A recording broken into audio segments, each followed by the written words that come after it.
Greetings and felicitations. Hip, hip, hurrah, tally-ho. Hey, my little Georgia Peach. Hey, Pid. What do you think about Starlog magazine issue number 5 from May of 1977? Wasn't this a great read? Yeah, this one was really different because it didn't focus as much on Hollywood news. Just science fiction news and a lot of behind-the-scenes things. We're going to see that in the next 2 issues, actually. The cover states that there are fantastic color photos. It's $1.50. 3D photos. There's a UFO episode guide. It's the 3D... Wait, UFO as in the TV series? Yes, yeah. Not unidentified flying objects, but the British TV show. It's a 3D spectacular. Also, Space 1999 coverage, address guide, and spacescapes. We're seeing the cover is a space scene. And we're going to talk about how space art was really a rage in the 70s and how people were appreciating the unique visual arts and starting to collect art for their house. Instead of scenes from the ocean or scenes of landscapes that most normal people would have, nerds were starting to collect spacescapes. So let's open it up. Interior has an ad for Del Rey Books. So, advertising the Sword of Shannara. Also, the books of J.R.R. Tolkien. 50 cents for a guide. Books were only $1.50 each and $1.95 each. Remember the good old days, those prices? Oh yeah, that was cheap. I mean, like for paperbacks. It's paperbacks, but yeah, for a regular size book, you can't get them for that price now for paperbacks. From the Bridge. Editorial by Kerry O'Quinn, the editor-in-chief. He states, I have always thought that the most horrible tragedy in life is a human being enslaved to a job that does nothing more than put food on the table. There's so much more to us than just stomachs. Some people refuse to do work they don't enjoy. Their career is also their greatest joy. Some people say these are the lucky ones, but they aren't. They're the demanding ones. The science fiction field seems to breed more than its share of professionals who love what they do. Isaac Asimov, before he was one of the greats in the field, said, I was only a kid reading science fiction and experiencing it in the extreme joy of beyond description. Many of the people who work on our magazine, including myself, grew up clipping Chelsea Mosnell paintings out of Life magazine, collecting Flash Gordon comics, drawing our own amateur visions of life on the moon, other planets, and cities of the future. With those romantic images soaring through our minds, how could we think of settling for the routine career? In this issue, we examine the life and early work of another demanding one, spacescape artist Don Dixon. Also this issue, researcher-writer Dave Hutchinson gives us a delightful tour through the history and techniques of 3D visuals. This issue is dedicated to these people and to all our readers who are equally demanding of their lives. Whether you have already done it or will demand of it in your future, there is no greater success in life than turning your pleasure into your profession. Which totally makes sense. That's one of the reasons that we love going to conventions so much and talking to and getting to know other artists and writers, because they're able to make a living creating the cool things that we love. It's great to talk to them. The thing is, they are there because they like to talk to us. I mean, they're not there just to make a buck. They actually want to meet their audience and get our feedback because they're artists. So like you said, this issue leans away from Hollywood, but instead goes to a different direction. The behind-the-scenes people. I mean, there's a little bit of TV stuff in here and movies. There always will be, but sure. It does have, but this one has a lot more of the artist's work. Absolutely. We have an ad on the next page for a book club, science fiction book club. Any 4 science fiction bestsellers for just 10 cents. Books like Children of Dune, A World Out of Time, The Hugo Award winners, Imperial Earth. Now communications. Science fiction in school. Our science fiction course is a survey of the development of science fiction as a literary form and a discussion of the range of science fiction themes, from gadget story to social criticism. We also discuss current science fiction films and TV shows such as Star Trek and Space 1999. When I discovered your magazine, I realized that it would be a great time saver in keeping up with the world of science fiction. Our English department has purchased a subscription to Starlog so that I and other teachers who will be teaching science fiction may use it as a teaching resource. This is from a teacher at the Rancross Valley Regional High School in Mount Holly, New Jersey. How cool is that they have a science fiction class in high school? I never had that when I was a kid. Did you?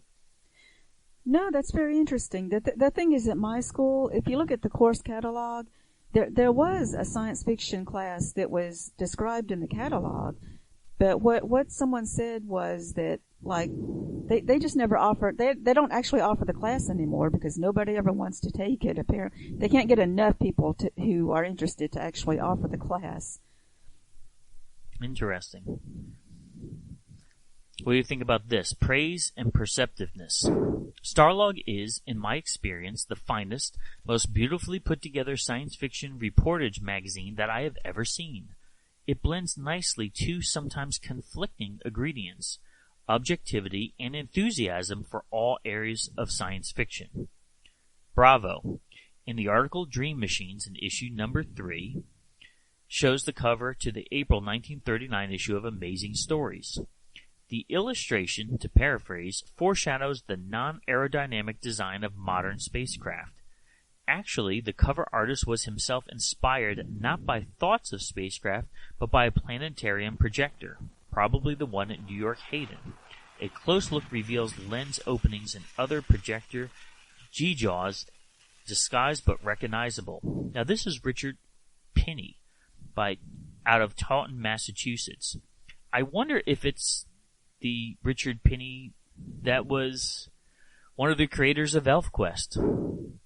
Oh, really? I know he's from the Northeast. Okay. It could be, and he's a hardcore sci-fi fan.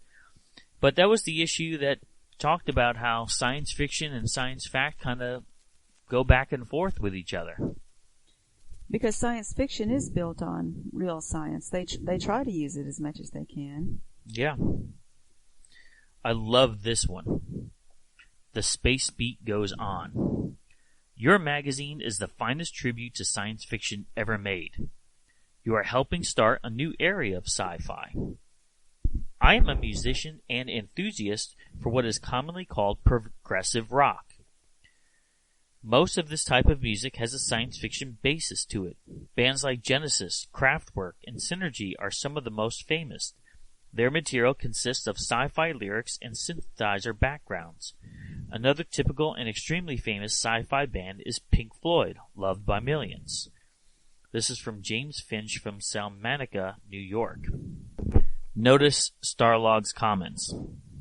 Apparently, some of those millions are among our readers. We've received many letters pointing out to what might be called the rock connection to science fiction, and most have mentioned the Casablanca group advertised on our last 2 back covers. Kiss.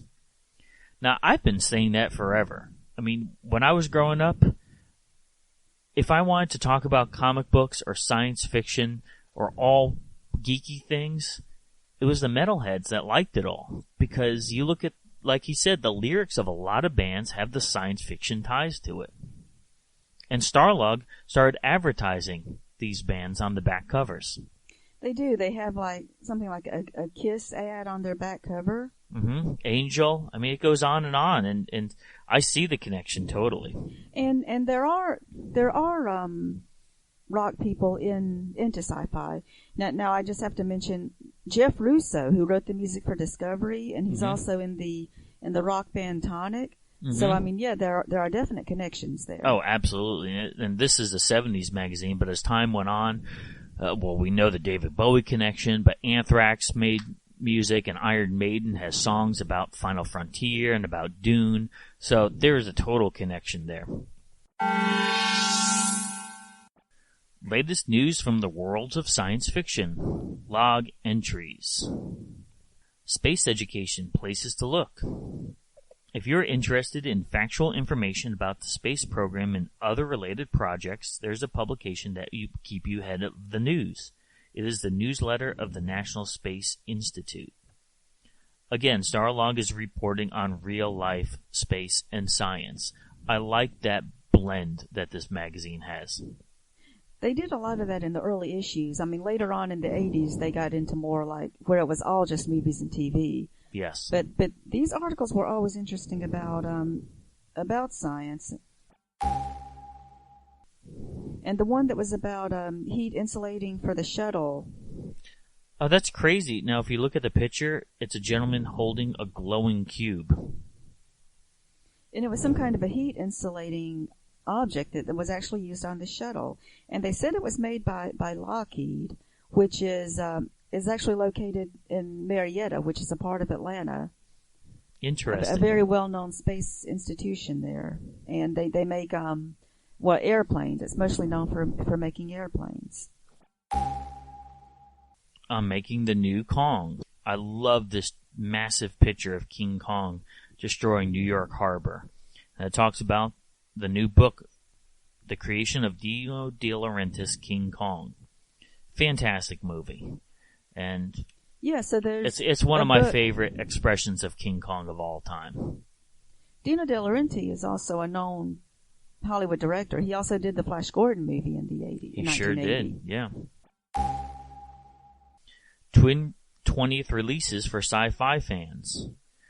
This log entry is about Ralph Bakshi's movie, Wizards, A Tale of Sword and Sorcery in the year 2 million AD. Great movie. We watched that together with a group of fans at a room party one year at Dragon Con.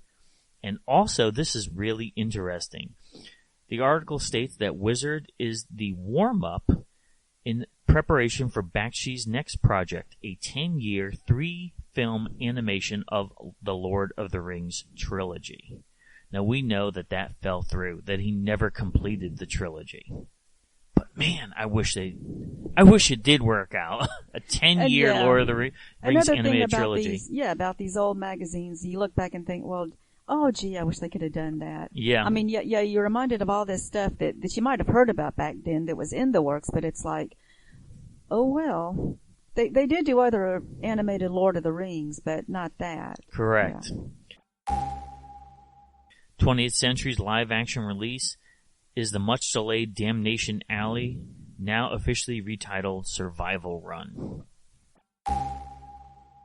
Del Rey Books premieres with 12 titles. It shows the husband and wife team. Del Rey Books became a major source of science fiction book fandom. Talks about all the different titles that they're releasing. And I like the fact that, and we saw the ad at the beginning of the magazine, I like the fact that, especially at this time, sci-fi fans were watching TV, watching movies, and reading books too.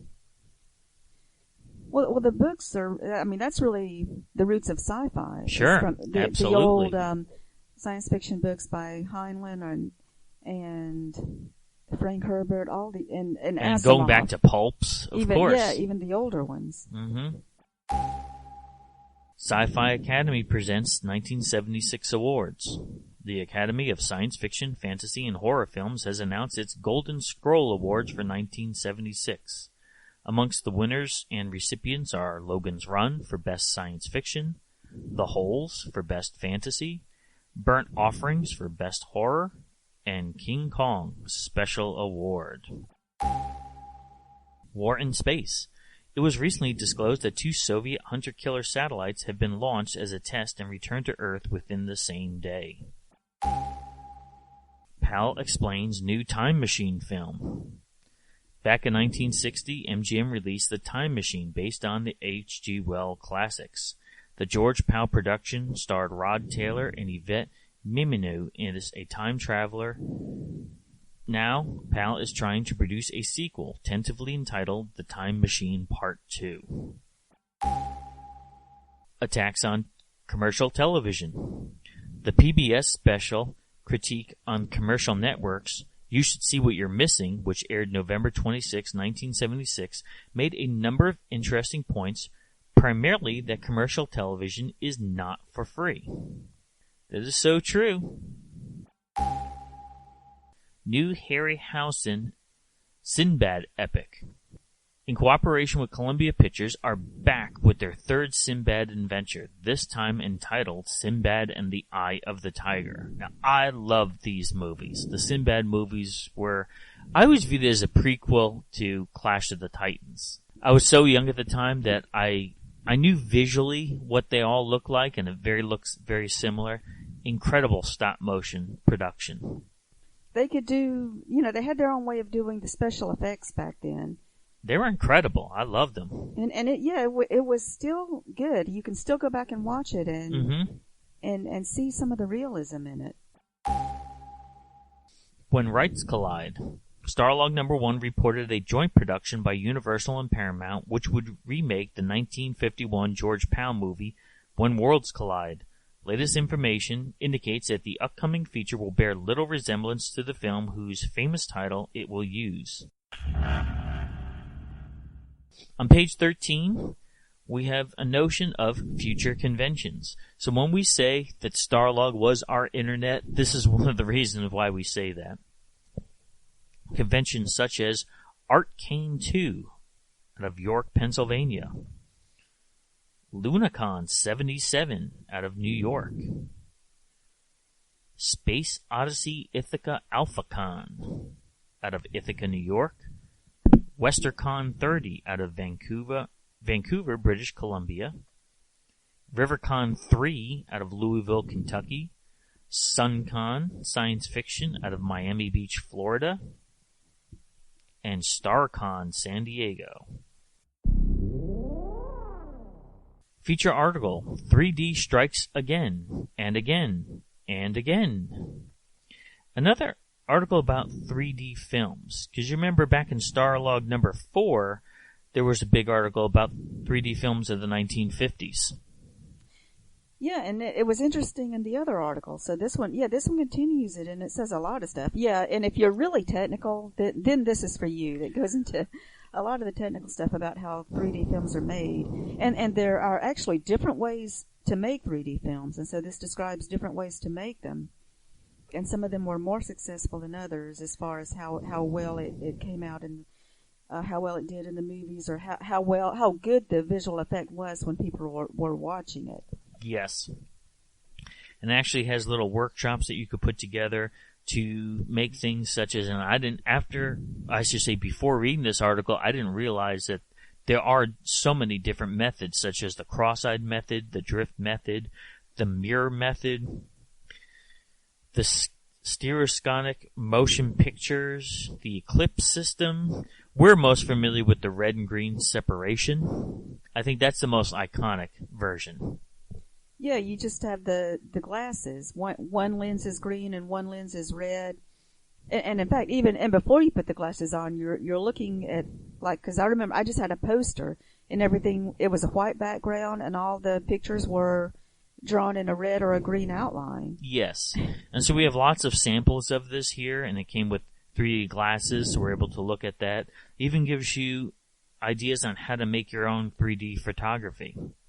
So yeah, you can just about read this and make your own 3D movie if you wanted to. This goes into that much detail about it. The Starlog Science Fiction Address Guide.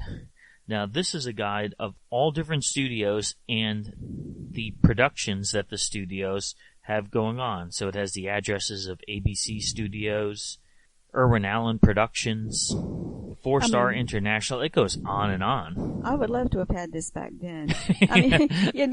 Because when I started reading Starlog, so I think my first issue was number 16 or something, so I didn't have this one. But yeah, this was neat having all these addresses, because I would love to have written to, movie stars back then. And I think I did have a magazine, like teen magazines like Dynamite magazine. They had a list of addresses. Mm-hmm. So there were, if you looked, you could find it somewhere. But this one is actually a very comprehensive list in this issue. Totally. Starlog interview with Spacescape artist Don Dixon. Now, I thought this was pretty fascinating. How this is a guy who just loved science fiction to the point where he started using the method that the average artist would use for scenery. He started envisioning, well, what would life be on other planets, and can I make landscapes of those planets? This was an interesting guy, reading this interview with him. And the thing is, he's not just an artist, but he really is a scientist. He knows space science, and he knows about like how you can see one, like when you're on the on Saturn and seeing, or when you're on one of Saturn's moons, and he knows how well you should be able to see Saturn from each of the moons. Exactly. I thought that was fascinating. Yeah. So it's not just, I'm going to draw a circle here, I'm going to draw some craters here, and change the colors. There actually is a science behind the actual places that he is painting. And he knows about, so how realistic it would look, and then also about, he said like for movies and the way they were doing things, sometimes he had to do something that wouldn't really be scientifically accurate, but it's okay because we're making a movie here. Things like that. And this is the type of magazine that you have to look at it to see the beauty of it and how different planets have different atmospheres because of the methane or the hydrogen, the greenhouse effect. He takes it all into consideration. And also he talked about the camera work and how it has to be used a certain way, and it can be expensive, and trying to do animation with the camera work. Yes. So different things that the directors and producers have to work with. And even when he shows pictures of planets that have rings around them, he doesn't always show, like we commonly see Saturn with the rings either horizontal or at a slight angle. He looks at the science behind it, where if you were standing on Titan at a certain time, the Saturn rings would be straight up and down. So he uses different angles of planets because there is no such thing as up or down in space. And he also did the cover art for this issue of Starlog, and that is that's Saturn's rings, right? And they are more vertical than you're used to. Yeah, great ideas that he has here. Advertisement for Audiorama. Starlog presents the worlds of science fiction on records. Great fiction writings, outstanding actors, colorful comic characters, exciting music. It's all here for your convenient shopping guide to audio adventure. We have quite a few spoken word LPs, such as 2001: A Space Odyssey, Ray Bradbury's Illustrated Man, The War of the Worlds. Also, science fiction and superhero spoken records. Now, we're familiar with these, such as $6 Million Man, Batman, Superman. I mean, when we were kids, we loved those story records. Those were fun to listen to, yeah. Now I think these days, these are all free on YouTube, aren't they? You can just You can just listen to it, and you can tell that it's a record too. It has that sound of the way the needle sounded back then. Yes. So the spoken LPs for science fiction were $6.98. The kid records were $3.98. They also had comic book and 45 record sets that were $1.49, such as Spider-Man, Hulk, Planet of the Apes, Space 1999. Great stuff. Advertisement. Pre-publication special order for Starlog readers. The Starlog Photo Guidebook, Movie and Television Spaceships. $2.95, but if you order before March 31st, it's $2.65. Here's the exciting first edition in a series of Starlog photo guide books designed as quality collector's volumes printed on heavy high-gloss coated paper with full color throughout. This first edition features a complete photo history of movie and spaceships, over 100 rare and beautiful photos with data on each one. This is a must for every science fiction fan. Now we have that. It's a little bit thicker than a standard magazine. And so at the time, that was a big deal to have all in one place, a variety of different spaceships from different TV shows and movies. It's a cool magazine. Mm-hmm. Back issues of Starlog magazine range from $5 to $2 each. Oh, this is only issue number 5, and they're selling back issues. Sure. UFO. The operation was a success, but the patient died. This is an article about the British television series UFO. It states before the moon was blasted out of orbit and sent hurtling through deep space in the year 1999, the Earth fought a desperate secret war. That crucial, quiet struggle took place in the mid-'80s and apparently was successful for our planet. Commander John Koenig of Moonbase Alpha owes a big debt to Commander Ed Straker of Shadow for his one-year war with invading alien forces. Now, this is a production. Watching it, you can tell it's Irwin Allen. It has that Irwin Allen feel all over it. With regards to the smaller ships and the dioramas. Well, even the flying saucer that looked like the Jupiter 2 and... Mm-hmm. Irwin Allen had a certain look for his productions. This was a short-lived British show. And we know why, right? I mean, some people really love it. I'm just not so much of a fan. I like the pretty girls in the purple wigs, but beyond that, it just, I mean, there was a lot of half-naked ladies on it.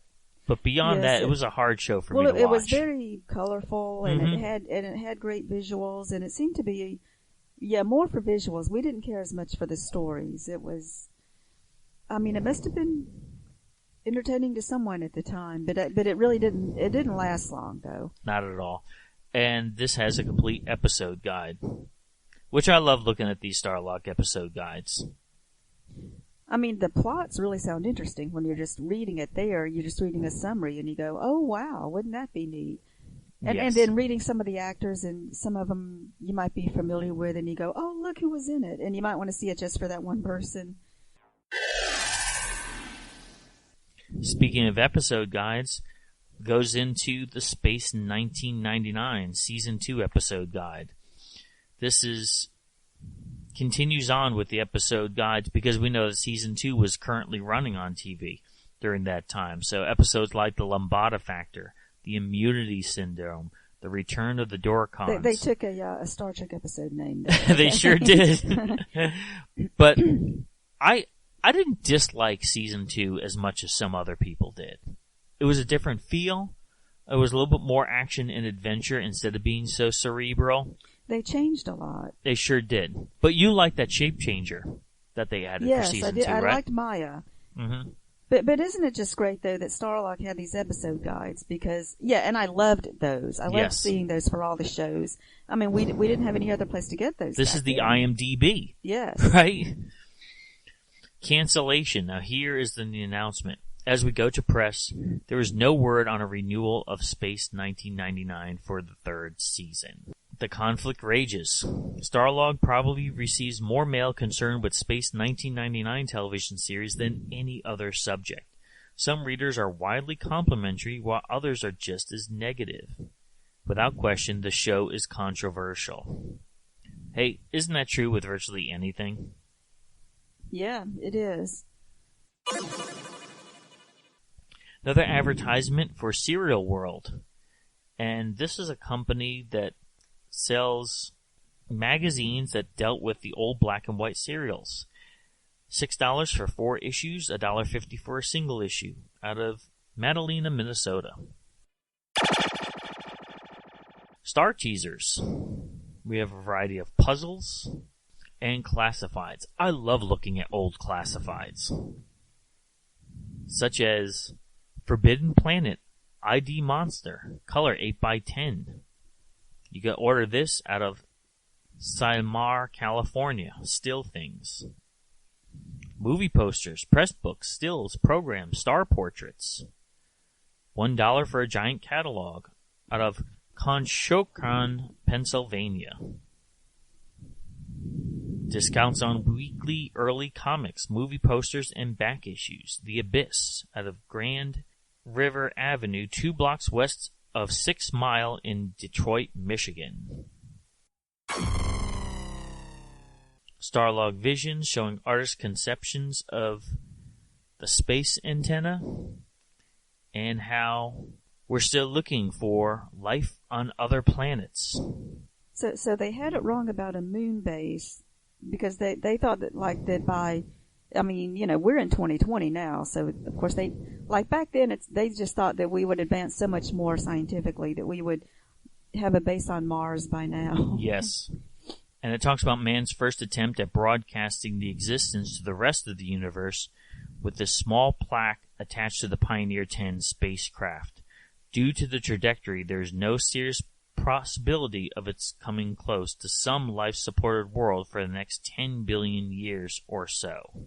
And Dr. Sagan, as Carl Sagan, predicted that mankind will be occupied over the next 3 centuries with the exploration of our native system. So, got that wrong. Well, we are exploring our native system, but also so much more beyond that too, yes. Because we have the technology to actually see a lot more than just our system. I got the impression out of this that he was speaking more about us physically going out. Really? Yeah, it could be. Right. And we are, so there are people in space now, mm-hmm. but it's still, we're still far away from building a new colony or anything like that. It talks about the transmissions. There are so many satellites in space. Can you envision roller derby or Mary Hartman being the first signal to reach another civilization? Perhaps this is yet another argument for improving the quality of television programming. Oh, right. Saying that, that our TV shows get transmitted and they get transmitted I actually like to Mary space. Hartman. I would watch that late night. But what about all the other shows? Awesome magazine. Now, Godzilla! Godzilla! You can pretend Godzilla turns a mighty castle into a pile of sand. Go do it, Godzilla! You control Godzilla's ugly tongue. You can make him stomp, pound his tail, pretending he strikes it all in his way. You can launch Godzilla's claw for the final blow. We did it! What will Godzilla do next? It's up to you. Godzilla with a claw that launches. Some assembly required from the Shogun Warrior Collection by Mattel. Hey, let's talk about Starlog, issue number 6, June of 1977. Cover title, Coming, Star Wars. Special Effects, Part 1. 150 science fiction movies. Fantastic Journey interviews Roddy McDowall and DC Fontana. Space 1999 cancellation. Rare photos and art. Robert Heinlein, The Making of Destination Moon. Advertisement. First page, the Starlog photo guidebook to movie and television spaceships. Great magazine, we have it. Beautiful pictures. The spaceship pictures are so wonderful because they have a lot of detail and color. And this was not available in newsstands. It was only sold through bookstores and mail order. Yeah, I ordered several magazines, back then through Starlog. From the Bridge, Editor-in-Chief Carrie O'Quinn writes, Recently I received a letter from an intelligent young reader who attempted to shed some light on the indignation over the use in early Starlog issues of the term sci-fi. As opposed to science fiction. For too long, he wrote, science fiction in literature and film has been considered by the masses to be junk, trash, and generally worthless. This has not been helped by a plethora of low-budget, poorly produced science fiction and horror films boasting bad acting and cardboard monsters. The respectable magazines and media reviewers have adapted the word sci-fi, usually followed by words of disgust, pity, and disbelief. Most of them are deservedly. Our editorial staff has officially replaced sci-fi with SF because it takes less space and makes some of our readers happy. We are not intimidated by the pejorative uses of sci-fi by critics and other publications.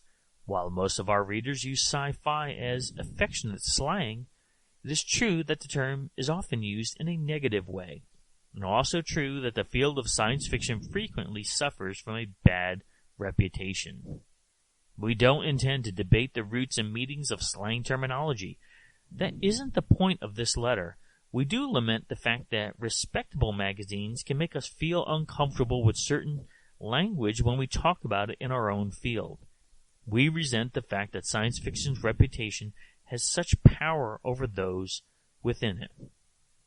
We offer the following as a statement of Starlog's position on this issue and its intellectual ammunition for any readers who feel hurt, put down, belittled, or in any way intimidated by anyone's hostility or patronizing smiles toward your love and enjoyment of science fiction dramas. No field of literature is by nature junk and trash.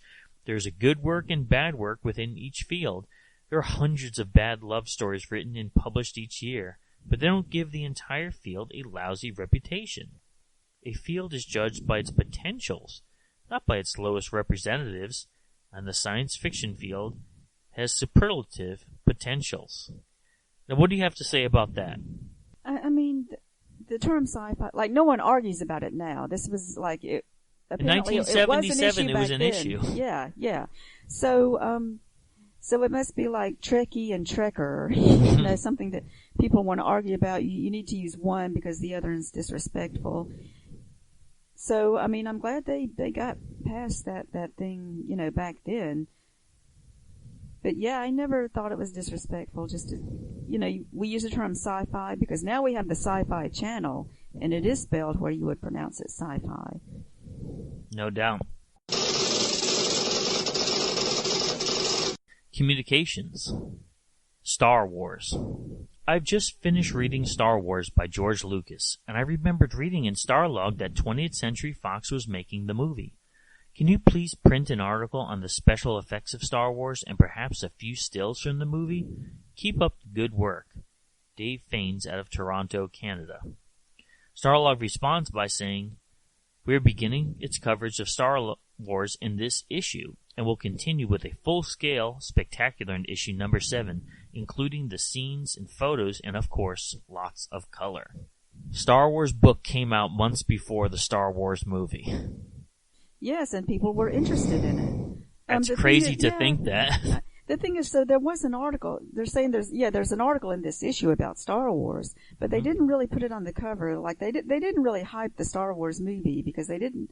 They figure it would just be like any other science fiction movie. It would do all right probably the first couple weeks, and then move on. Crazy. I mean, it wasn't really until Empire Strikes Back when they started having it on the cover more and talking about it more like it was this big thing. It's true. Is it science fiction?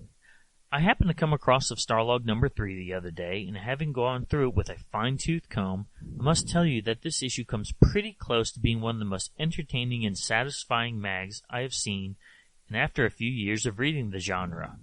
The cover is apropos and very funny, and even originally appeared in Mad, as it was worth seeing again. Congratulations to Jack Rickard for his creative artwork. Now for the bad stuff.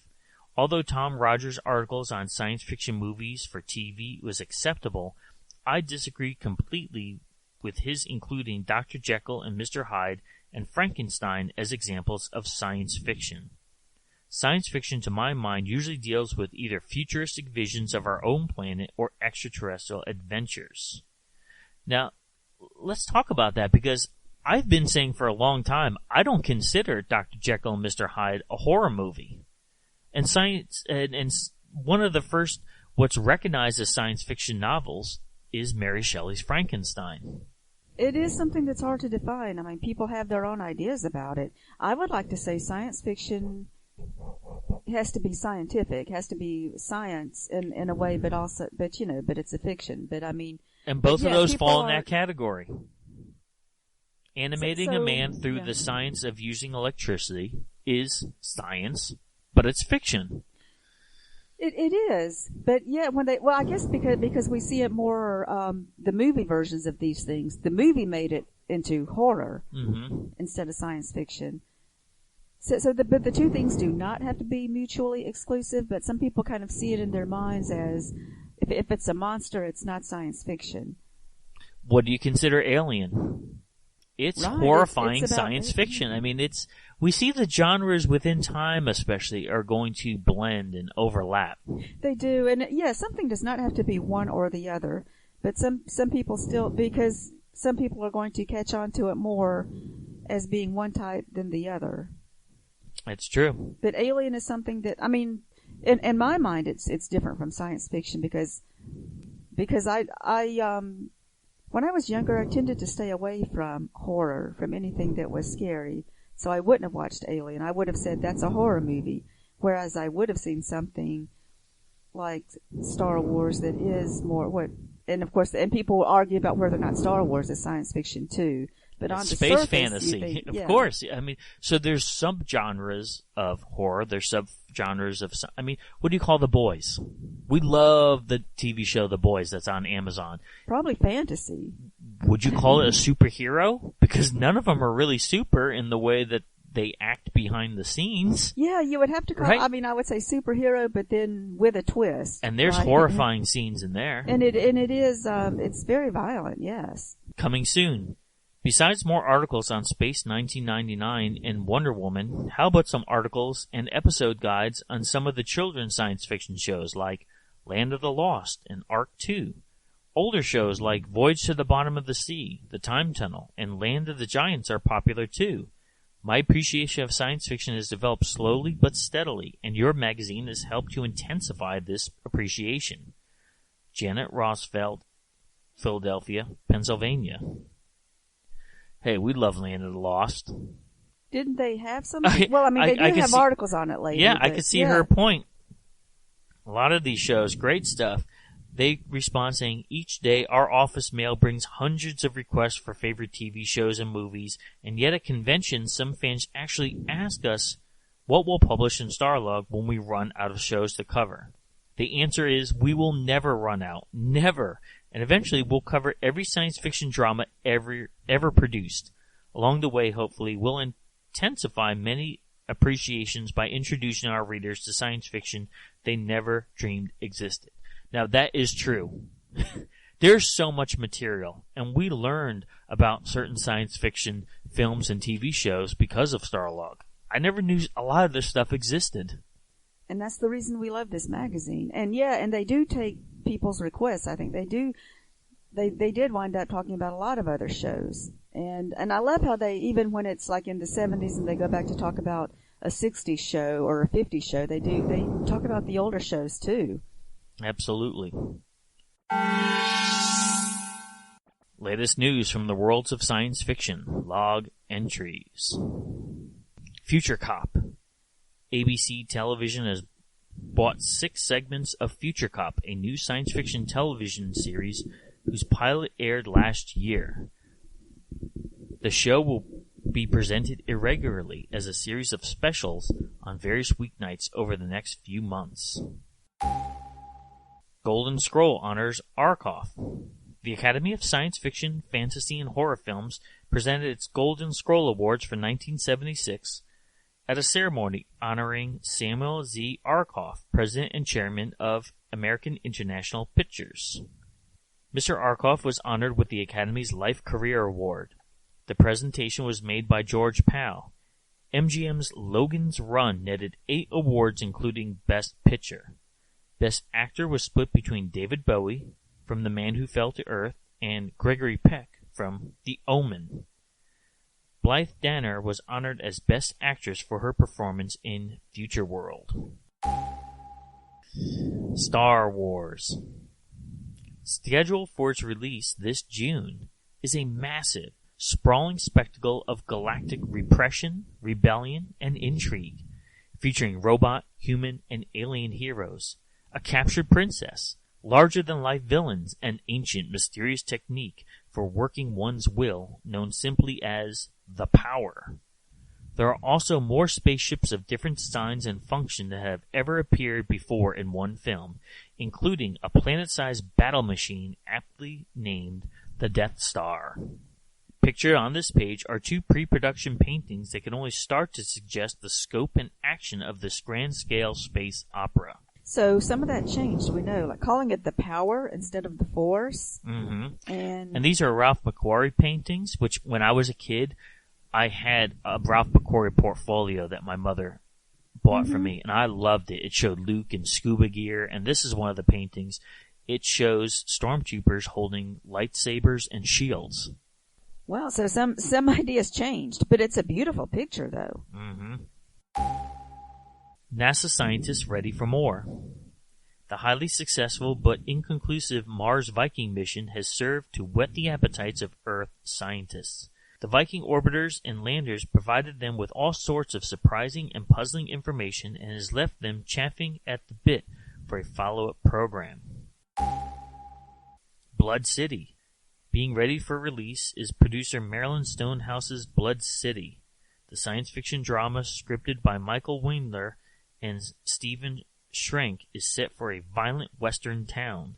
The movie features an all-star cast of fantasy film veterans including Jack Palance, Keir Dullea, Barry Morse. Now I like this advertisement, Classics of Science Fiction Art. We're seeing a big posters and display of all sorts of art on alien worlds, alien showcases. Now one of these was used for the Queen album, News of the World. I didn't realize that wasn't produced for the album specifically. 6 prints for $29.95. That's probably not bad. Yeah. And they're signed in pencil by the artist for $6. Unsigned $4. I'll pay the $2 to get this. I don't understand why it's signed in pencil though. It's weird. Chris Reeve to play Superman. After screen testing over 200 actors, including Sylvester Stallone and Arnold Schwarzenegger, the cast of the role for the latest project, Superman Part 1 and Part 2, they're being filmed simultaneously. Chosen to portray the Man of Steel is actor Christopher Reeve. Chris is 24 years old, stands 6'4" tall, and weighs 190 pounds. Dude, at that time, that's amazing. I mean, he was lean muscle. Yeah, well, he built up for the movie. He too. sure did. Yeah. Mm-hmm. Man, 6'4". There are wrestlers that aren't 6'4". You don't realize how tall he is on the movie. Yeah, you don't really notice it. I mean, you know he's tall, but you just have to think. He's taller than Arnold Schwarzenegger. Way taller than Rocky Balboa. I can't believe that Sylvester Stallone was even considered the part. Can you imagine Sylvester Stallone as Superman? No, weird really. casting. No, that would have been weird, yeah. At the official announcement at New York chic restaurant Sardi's, it was revealed that Chris will be doing various exercising and lifting weights to achieve a super physique. Although Salkin had said he wanted an unknown for the part, Reeve hardly fits that description. I never heard of him before this. Yeah, he wasn't that famous before this. The Cornell graduate has many acting credits from the legitimate theater, including appearances in repertory companies and the Princeton Shakespeare Festival. Also, he was a Shakespeare actor. Other minor problems have involved Marlon Brando, who's getting almost 10% of the film's estimated $25 million budget for his role as Jor-El, Superman's father. Now that made big news. I remember my grandfather talking about it. Yeah, Brando was such a diva in this. He made these demands, like, you know, he had to have the Superman symbol on his chest, and yes, and he also had a difficult schedule that they had to work around. So yeah. And it talks about that. It says, last November, when shooting was about to start, Brando decided that he could not work in Rome, so stakes were pulled up and production moved to London. How do you not want to work in Rome? What's the deal with this guy? Lovecraft on the screen. Production has started on Cinema Vista's film Cry of Cthulhu, inspired by H.P. Lovecraft's Cthulhu myths tales, with release date tentatively set for mid-September.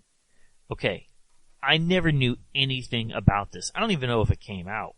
Yeah, we've never kept up with that fandom, but it's still a huge fandom now. I figure I would have heard about it at least. So something for us to research. Wells Adaptions. As previously reported in Starlog number 2, this summer we'll see release from AIP of 2 H.G. Wells classics, The Island of Dr. Morrow, and The Empire of the Ants. Misdirection in science fiction. Women's Live comes to science fiction with the publication of The Venus Factor, with Roger L. Wood as co-editor, Vic Gihala as produced creme de la femme of science fiction authors writing about women who dabbled in the mysterious of time and space. Okay, so there was a story about Agatha Christie as she went into the realm of speculative fiction as she relates the chilling tale of a medium who evokes a vision so real it threatens her very existence in The Last Seance, which is one of the stories in here. Yeah, so it looks like it's a collection of stories by women. Very interesting. And yeah, women don't get as much recognition as science fiction writers. And because, I mean, even I know going into the 80s, there were the women who used it. If it was a female author, a lot of times she was just use her initials so that people wouldn't know it was a woman. And even Dorothy Fontana on the original Star Trek did that as DC Fontana. Yes. That was my first awareness of that even happening. Because I would watch Star Trek and say, man, I love the episodes with DC Fontana. It's going to be a good episode for DC Fontana. I never knew DC was Dorothy. Right. Crichton's Fantasy Illustrated. Bantam Books has just released a special illustrated pocketbook edition of Michael Crichton's Eaters of the Dead. Crichton, of course, is best-selling science fiction author of The Andromeda Strain and The Terminal Man. Well, he's the one that did Jurassic Park, right? Sure did. Yeah. Logan's Run, Author's Update. As part of Starlog's continuing coverage of Logan's Run projects, from comics to TV, here's an update that we received from a man in the know. William Nolan, co-author of the novel of Logan's Run. Logan Lives, producer of Ivan, Jeff, and Ben Roberts, began production in February on the Logan TV series. I co-scripted the 60-minute pilot with Saul David dealing with the city-esque elements from the book film, but extending these into an outside-the-city wilderness adventure. A new character has also been introduced, Rem, a robot companion to Logan and Jessica. The Marvel Comics version of Logan Run will continue with new adventures of Logan and Jessica in the 23rd century, starting with issue number 6. There may be a future tie-in between MGM Television and Marvel, with the comic book adapting the TV series into the illustrated format. Now, we have both the comic book series and we've watched all the original series. I mean, you loved watching Logan's Run when you were younger. It was a good show. I mean, I liked it. And to me, some of the episodes were like Star Trek because they were episodes dealing with human issues. And especially, I mean, even Rem, who was an android, and I did watch it during my TNG years, and because I was watching Logan's Run in reruns, and he did remind me of Data in a lot of ways. He was the really nice, sweet android. San Francisco Space Con. After about noon of the second day, it ceased to be startling when we saw 6 Enterprise crew members, 2 disfigured monsters, a rollerball player, a couple of moon-based Alphans, 3 kids with their bewildered parents, and a dignified man in a business suit, all lined up in the hall of San Francisco's Civic Auditorium waiting to buy hot dogs, moon pies, and something called Celestial Nectar, which was Coca-Cola renamed for the occasion. So it talks about this convention that went on in San Francisco and shows a bunch of pictures of cosplayers at that time and even a van that's painted with Space the Final Frontier on the side. Oh, well, people still do that now. The Man from Atlantis. Premiering on NBC March 4th is a 2-hour TV movie. The Man from Atlantis is a pilot for possible future series. The show starred Patrick Duffy in the title role, Belinda Montgomery as Navy Doctor Elizabeth Merrill, and Victor Bueno as evil Mr. Sherbert. Did you ever watch this show, The Man from Atlantis? No, I never saw that one. But I know Patrick Duffy from Dallas. Mm-hmm. But no, I had the didn't comic see books this. of this when I was younger, so it's weird that I had comics of it and I never watched the show. Well, I think the show didn't really last long, though. It didn't. Robert A. Heinlein, The Making of Destination Moon. Why don't they make more science fiction movies? The answer to any question, why don't they, is almost always money. Now, we saw this movie, Destination Moon. Let's talk a little bit about the movie and about this article. What'd you think about it? The movie was pretty good. It was made back in 1950, or that's when it was released, and yeah, I thought it was a good movie, even for our time. I mean, to watch how it was made back then, and it's a lot of the things that would still be in a space exploration movie. I mean, even like building a rocket to go to the moon for the first time. A lot of it was realistic.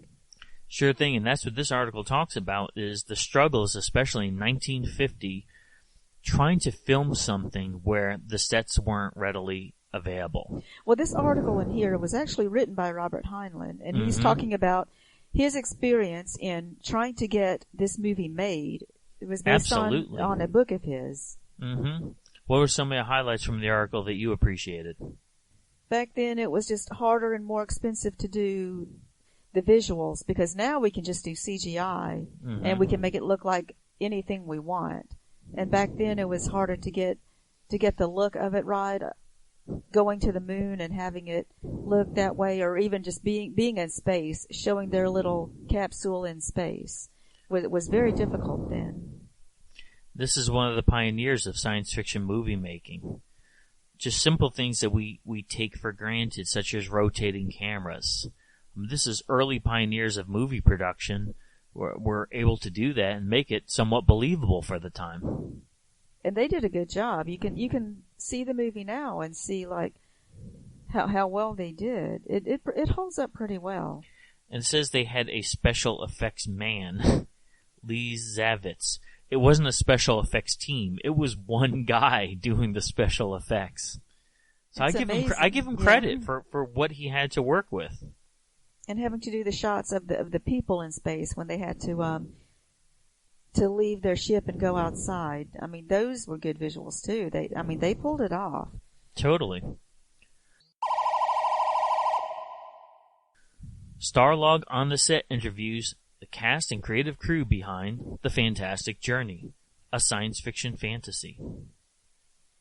On an uncharted island somewhere in the area of the Caribbean known as the Bermuda Triangle, time and space have warped, bringing together a strange band of adventurers, forcing them to embark on a fantastic journey. I'll tell you what, when we watched this show, we had to say there was a modern-day parallel. And what was that?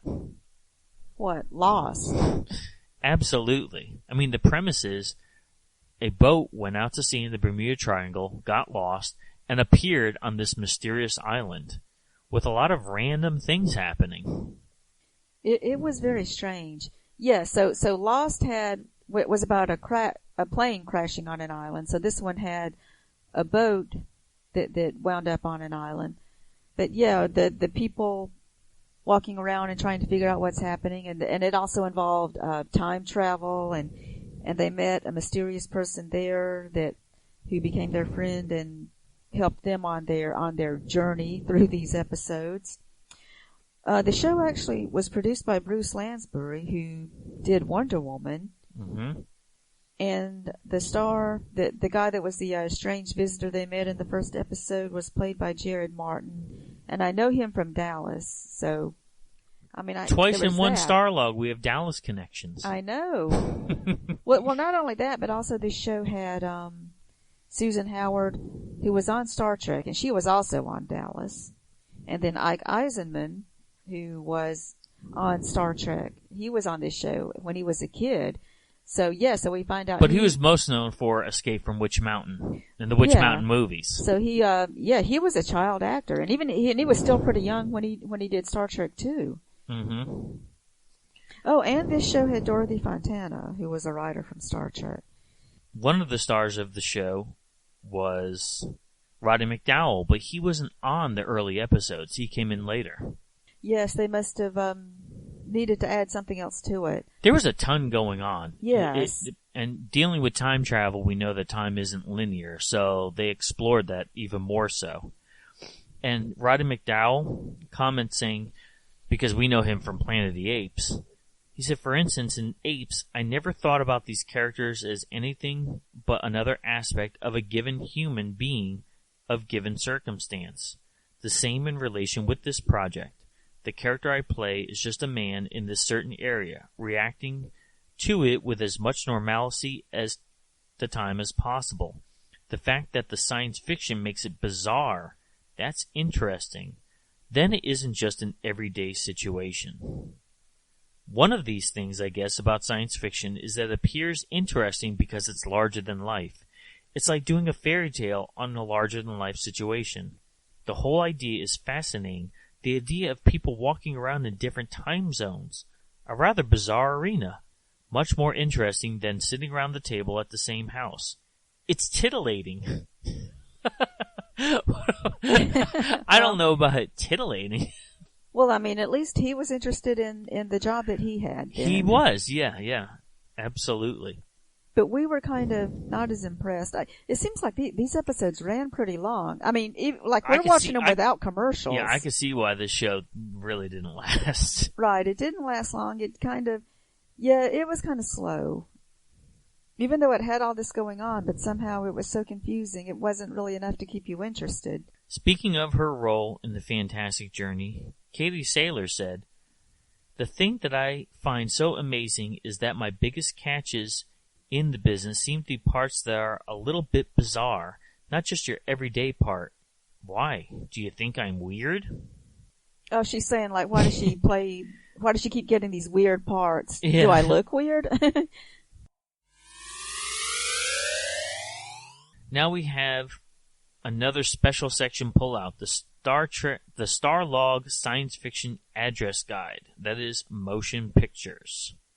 Last issue was about television, and this one is all the different motion picture studios that you can write to. There's a good many of them in here. Would you have wrote to these studios if you had this when you were younger?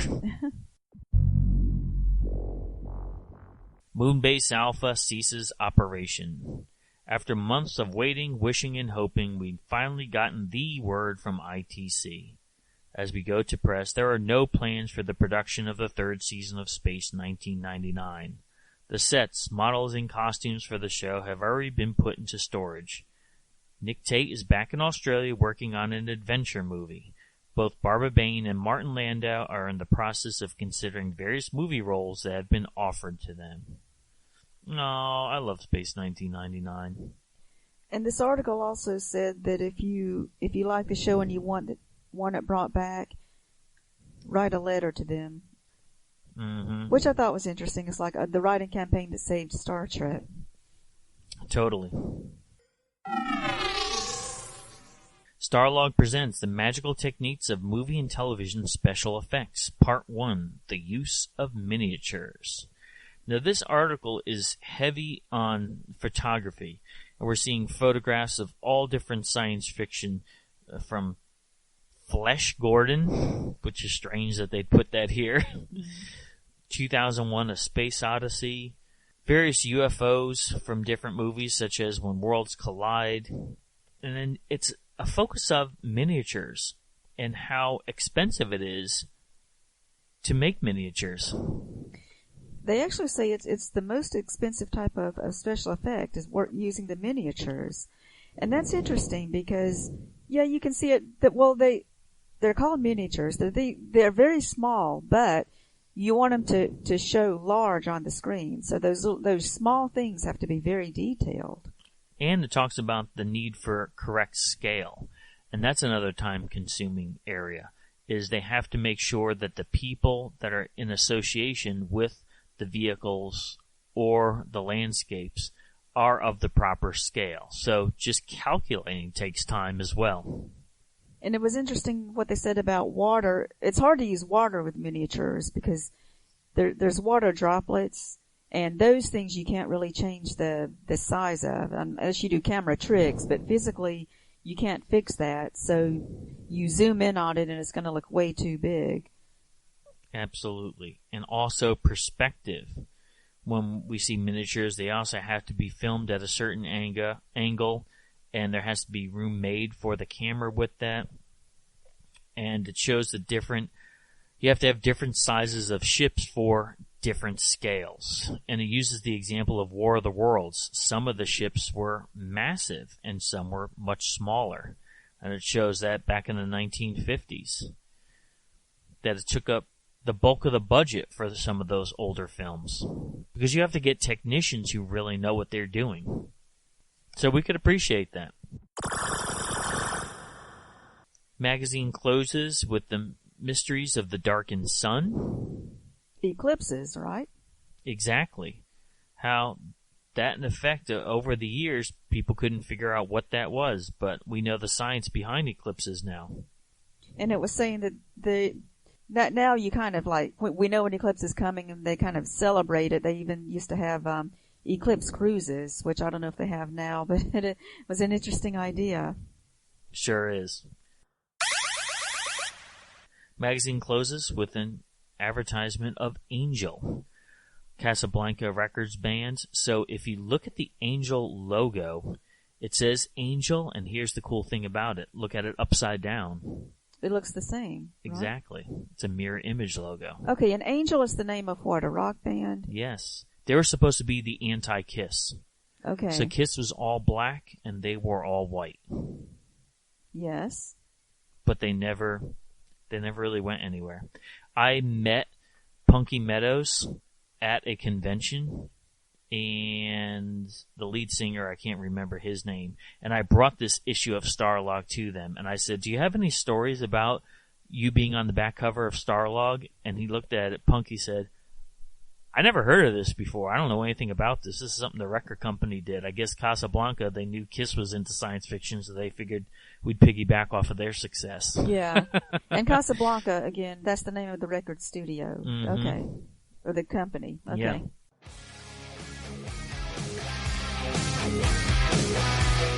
Thanks for listening. Make sure you hit that subscribe button and join our Facebook group. Live long, and may the force be with you. Nanu Nanu.